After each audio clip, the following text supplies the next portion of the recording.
जय श्री राम। शारीरिक रूप से अस्वस्थ होने के कारण मंगलवार को मैं अपनी श्रृंखला लेकर उपस्थित नहीं हो पाया, उसके लिए क्षमा प्रार्थी हूँ।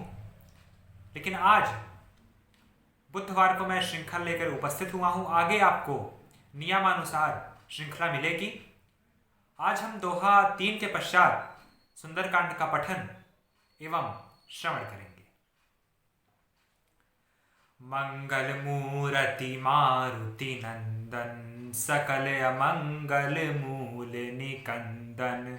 मसक समान रूप कपि धरई, लंके चले सुमिरि नर हरि। नाम लंकिनी एक निसचरई, सो कही चलसी मोहि निंदरी। जानहि नहीं मरम सठ मोरा, मोर आहार जहाँ लगी चोरा। मुठिका एक महाकपि हनहि, रुधिर बमत ढरनी ढन मनहि। पुनि सम्हारी उठी सो लंका, जोरि पानी कर विनय सशंका। जब रावण ही ब्रह्म वर दीन्हा, चलत बिरंचि कहाँ मोहि चीन्हा। बिकल हो सीते कपि के मारे, तब जाने सुनि सिचर संघारे। तात मोर अति पुण्य बहुता, देखे नयन राम कर दूता। मंगल मूरति मारुति नंदन, सकल अमंगल मूल निकंदन। तात स्वर्ग अपवर्ग सुख, धैर्य तुला एक अंग। तूल न ताहि सकल मिली, जो सुख लव सतसंग। मंगल मूरति मारुति नंदन, सकल अमंगल मूल निकंदन। प्रविशि नगर की जय सब काजा, हृदय राखी कौशलपुर राजा। गरल सुधारि पुकरहि मिताई, गोपद सिंधु अनल सित लाई। गरुण सुमेरु रेणु सम ताहि, राम कृपा करि चितवा जाहि। अति लघु रूप धरेउ हनुमाना, पैठा नगर सुमिरि भगवाना। मंदिर मंदिर प्रति कर शोधा, देखे जहाँ तहाँ अगणित जोधा। गयउ रसानन मंदिर माही, अति विचित्र कही जात सुनाही। शयन किए देखा कपि तेहि, मंदिर महु न दीखि वैदेही। भवन एक पुन दीखि सुहावा, हरि मंदिर तहाँ भिन्न बनावा।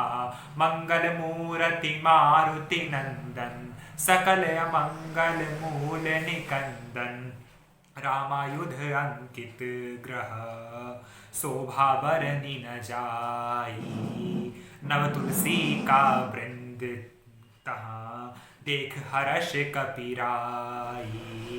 मंगल मूरति मारुति नंदन, सकल अमंगल मूल निकंदन। अर्थात हनुमान जी मच्छर के समान छोटा सा रूप धारण करके नर रूप से लीला करने वाले भगवान श्री रामचंद्र जी का स्मरण करके लंका को चल दिए। लंका के द्वार पर लंकिनी नामक एक राक्षसी रहती थी। वह बोली, मेरा निरादर करके बिना मुझसे पूछे हे तू कहाँ जा रहा है? हे मूर्ख, तूने मेरा भेद नहीं जाना। जहां तक जितने चोर हैं वे सब मेरे आहार हैं। महाकपि हनुमान जी ने उसे एक घूंसा मारा, जिससे वह खून की उल्टी करती हुई पृथ्वी पर लुढ़क पड़ी। वह लंकिनी फिर अपने आप को संभाल कर उठी और डर के मारे हाथ जोड़कर भगवान से विनती करने लगी।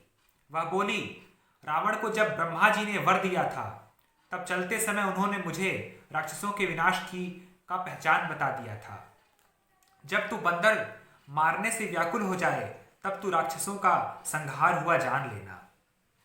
हे तात, मेरे बड़े पुण्य हैं जो मैं श्री रामचंद्र जी के दूत आपको अपने नेत्रों से देख पाई। हे तात, स्वर्ग और मोक्ष के सभी सुखों को तराजू के एक पलड़े में रखा जाए, वे सब मिलकर दूसरे पलड़े पर रखे हुए उस सुख के बराबर भी नहीं हो सकते जो लव क्षण मात्र से सत्संग हो जाता है। अयोध्यापुरी के राजा भगवान श्री रघुनाथ जी को हृदय में रखे हुए नगर में प्रवेश करके सब काम कीजिए। उसके लिए विष अमृत हो जाता है, शत्रु मित्रता कर लेते हैं, समुद्र गाय के खुर के समान हो जाता है, अग्नि में शीतलता आ जाती है। हे गरुण जी, सुमेरु पर्वत उसके लिए रज के समान हो जाता है, जिसे श्री रामचंद्र जी एक बार कृपा करके देख लें। तब हनुमान जी ने बहुत ही छोटा रूप धारण किया और भगवान का स्मरण करके लंका में प्रवेश किया।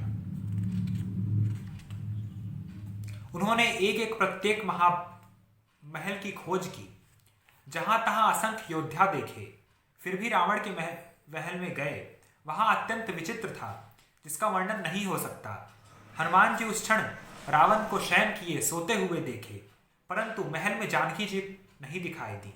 फिर एक सुंदर महल दिखाई दिया, वहां उसमें भगवान का अलग मंदिर बना हुआ था। वहां उस महल में श्री रामचंद्र जी के आयुध धनुष बाण के चिन्हों से अंकित था। उसकी शोभा का वर्णन नहीं किया जा सकता। वहां नवीन नवीन तुलसी के वृक्ष समूहों को देखकर कपिराज हनुमान जी हर्षित हुए। आगे हम लंका निश्चर निकर निवासा, यहां से इसका श्रवण करेंगे। बने रहिए साहित्य और अध्यात्म के साथ। तब तक के लिए धन्यवाद। जय श्री राम।